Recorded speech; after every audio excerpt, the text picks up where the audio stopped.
ఏడు కొనల మధ్యలో అద్భుతమైన శక్తిపీఠం. అక్కడ వెలిసింది ఒక మహోన్నత రూపం. ఆవిడే Saptashrungi Mata. Hey guys, welcome back to my channel ఏవరా ద వర్స్టైల్ దివా.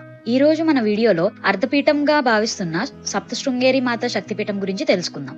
మేమైతే ఫస్ట్ షిరిడి నుంచి నాసిక్ వెళ్ళాము. ఈ టెంపుల్ నాసిక్ నుంచి 60 కిలోమీటర్స్ దగ్గర ఉంటుందన్నమాట. అండ్ గుడి వచ్చేసి సీ లెవెల్ నుంచి 4659 ఫీట్ లో ఉంటుంది. మొత్తం దారంతా మనకి గ్రేప్ వైన్స్ కనిపిస్తాయి.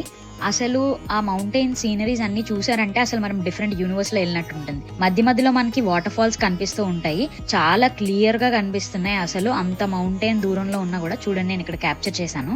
మేము వెళ్ళింది rainy season, so water flow చాలా ఎక్కువగా ఉంది. మాకు నియర్లీ 3 to 4 hours పట్టింది. ఇట్స్ వర్త్ అనే చెప్పాలి, ఎందుకంటే సీనరీస్ అంత ఎక్సలెంట్ ఉన్నాయి. సప్తశృంగి అనే పేరు స్వయంగా 7 శిఖరాలు అని అర్థం. మీరు ఇక్కడ చూస్తూ ఉంటే మొత్తం మౌంటైన్స్ కనిపిస్తాయి మనకి ఊరు చుట్టూ కూడా. చుట్టూ మౌంటైన్స్ అండ్ మధ్యలో ఇలాంటి వాటర్ ఫాల్స్. Water scene. నాకు ఇంకా కొద్దిసేపు వాటర్ ఫాల్స్ చూడాలనిపించింది, బట్ అప్పటికే it's raining heavily, so we started. At last వెళ్ళిపోయాం. తర్వాత ఇక్కడ రోప్వే చూస్తున్నారు కదా, ఇందులో జస్ట్ 2 to 3 minutes లో మనం టెంపుల్ కి వెళ్ళిపోవచ్చు అనమాట. సో మేము మా ట్రామ్ కోసం వెయిట్ చేస్తున్నాం. Per head 120 rupees for up and down. ఒక క్యాబిన్ లో 5 to 6 members ఎక్కచ్చు. యూజువల్లీ చాలా రష్ ఉంటుంది. మేబీ రెయిన్ వల్ల మాకు ఈజీగా వెళ్ళొచ్చాం. సో చూస్తున్నారుగా, మా ట్రామ్ వచ్చేసింది అండ్ నేను లోపలికి వెళ్ళిపోయాను. మనకి ఇక్కడ నుంచి సీనరీస్ అయితే చాలా బాగుంటాయి. చూడండి, ఇంకొక ట్రామ్ అది వెనక్కి వెళ్తుంది.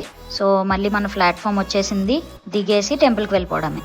ప్రయర్ టు దిస్ ఇంకొక రూట్ కూడా ఉంది. 500 స్టెప్స్ అరౌండ్ ఉంటాయి, అవి ఎక్కేసి వెళ్ళాలి. బట్ ఇది ఈజీ యాక్సెసిబుల్ అనమాట. మాకు ఇక్కడ నుంచి దర్శనంకి లైన్ లో ఆల్మోస్ట్ 2 hours కన్నా ఎక్కువే పట్టింది. ఎందుకంటే అమ్మవారికి భోగం పెట్టే టైం మేము వెళ్ళేటప్పటికి. అందరూ సప్తశృంగేరి మాతను దర్శించుకోండి. ఇక్కడ అమ్మవారి ప్రత్యేక విశేషం ఏంటంటే ఆవిడికి 18 చేతులు ఉంటాయి. మహిషాసురుని సంహరించడానికి అమ్మవారు వివిధ ఆయుధాలతో సంపూర్ణ శక్తిని ప్రదర్శించారు.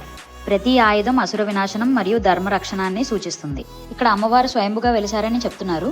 మొత్తానికి దర్శనం అయిపోయి మేము రిటర్న్ అవుతున్నాం. సో మళ్ళీ ట్రామ్ కోసం వెయిట్ చేస్తున్నాం. చూడండి, ఆ స్మోకీ ఎఫెక్ట్ లో అసలు ట్రామ్ ఒక సినిమాటిక్ ఎఫెక్ట్ లాగా వస్తుంది.